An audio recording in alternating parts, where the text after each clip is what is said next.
Hello po.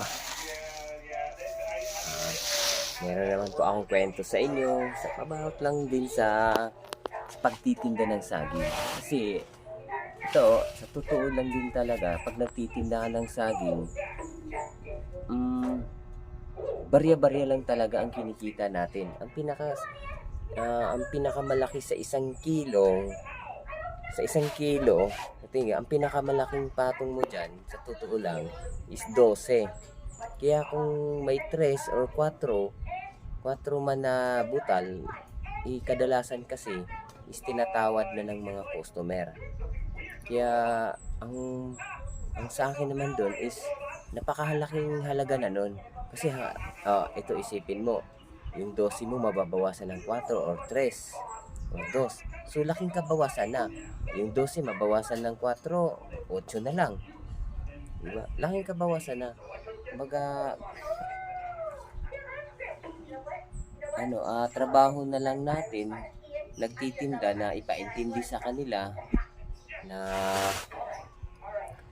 sa mga customer natin na yung mga bariyang yun na yung pinakamalaking kita natin. Kasi isipin mo, kung pamilyado, tulad ko, pamilyado ako, may 3 akong anak. Yung kinikita mong dosis sa 1 kilo, dyan mo kinukuha lahat. Pambili pang pakain, pambayad, pangrenta sa bahay, pagkain, ilaw, tubig. So dyan na kinukuha lahat. Ibig sabihin ko is yung 12, kahit yung 4 or 3 or 2 man yan, is yun na yung pinakatubo mo. Kasi yung the rest, is yun na yung mga pangbayad natin, pangkain, panggastos, lalo sa mga nag-aaral ng mga anak, magastos. So, yung dos sana is yung dos, kung hindi mo ipapatawad yung dos, yun na yung pinaka-ipon mo. Yun yung magiging ipon mo, yung 2 or 3 or 4 sa 1 kilo. O, diba? So, sa pagtitinda talaga ng saging is, masasabi ko, kung nag-uumpisa ka lang, hindi rin madali.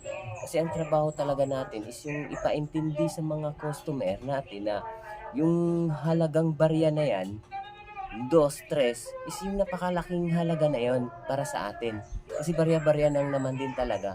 Kasi kailangan din natin makaipon or yung sa pagtitinda natin, kasi yan na talaga ang trabaho natin, is kailangan nating makaipon. Yung dos na yan, napakahalaga na nun. Baka doon tayo makakaipon. Kaya yung trabaho natin pagtitinda is, lang talaga to, patyagaan sa pag-iipon. Sa pagsinop, kahit barya lang yan, sinupin. Kaya trabaho nating nagtitinda sa bangketa na paliwanag lang natin ng maayos, or yung hahanapan natin ng paraan na maintindihan din nila na yan talaga is kailangan natin yan, pinakamalaking tubo na natin yan, although yun naman talaga ang totoo. Huwag tayong mahiya na nasabihin sa mga customer natin na yan ma'am, yan laking tulong na po sa atin yan, nasa amin yung nagtitinda, kasi yun na talaga yung pinakamalaking tubo namin.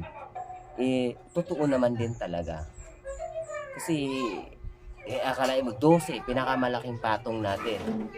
Hindi naman talaga lahat yan igastos na naman natin kasi nag-expenses na tayo, malaki expenses natin, gumagastos tayo. So ngayon yung tira, iwan ko lang kung may tira pa nga kung tutuusin. Sana man lang may tira. Yung 2 man lang or 3, yun na lang sanang tira. So kung makapagpaubos ka ng